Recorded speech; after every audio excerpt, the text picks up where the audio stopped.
आपण या व्हिडिओमध्ये बघणार आहोत मलेरिया या आजाराविषयी माहिती. मी ऑलरेडी या प्लेलिस्टमध्ये डेंग्यू आजार जो आहे, तो आजार कसा पसरतो याची पण व्हिडिओ बनवली आहे. तुम्ही जर ती व्हिडिओ बघितली नसेल तर ती पण व्हिडिओ तुम्ही बघू शकता.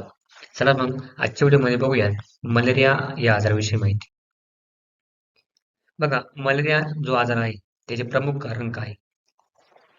मलेरिया हा जो आजार आहे कोणापासून पसरतो? आता हा मच्छर जो आहे तुम्हाला इथं मच्छर दिसत असेल, हा मच्छर चावल्यामुळे काय होतं आपल्याला मलेरिया हा आजार होतो. त्यानंतर तुम्हाला इथं पुढे दाखवलं बघा, या साईडला पाणी वगैरे साठलेलं आहे.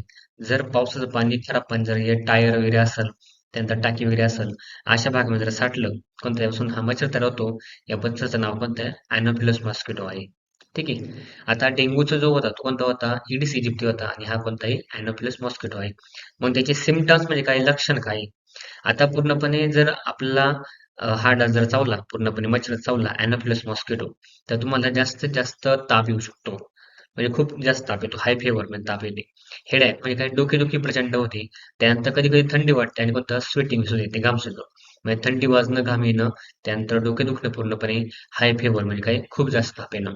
मग त्यावरती घ्यायची काळजी कोणती मग? पहिलं बघा, यूज रिपेलेंट जे मच्छरला पूर्णपणे मारून टाकतील असे रिपेलेंट वापरायचे. आता तुम्हाला रिपेलेंट जे आहेत आपल्या भरपूर सारे जाहिरात येतात, ते पण तुम्ही वापरू शकतात. त्यानंतर बेस्ट पर्याय आहे तुम्ही मॉस्किटो नेट म्हणजे मच्छरदाणी ही पण वापरू शकतात. आणि तुमच्या आजूबाजूला जे स्टॅग्नंट वॉटर आहेत, कोणतं ते खराब पाणी किंवा जास्तीत जास्त पाणी जे आहेत साठवून देऊ नका. असं खराब पाणी जे आहे, पाणी पूर्णपणे कव्हर करून ठेवा. टिपामध्ये जे पाणीमध्ये जे आहे प्रॉपर हायजीन असलं पाहिजे आणि प्रॉपर कव्हर करून ठेवायचं आहे. ही तुम्ही मलेरिया आजारामध्ये काळजी घ्यायची आहे. कोणती? प्रिव्हेंटेशन, रिपेलेंट वापरायचे, मॉस्किटो नेट वापरायचे आणि पूर्णपणे पाणी साठवून ठेवायचं नाही. साठवून द्यायचं आणि खराब पाणी. त्यानंतर सिम्पटम्स काय बघितले आपण? चिल्स आणि स्वेटिंग म्हणजे थंडी आणि पूर्णपणे घाम येणं, हेडॅक, डोकं दुखणं, हाय फेवर, जास्तीत जास्त ताप येणं. कोणत्या मच्छरपासून होतो? तर होतो अॅनोफिलस मॉस्किटो या मच्छरपासून.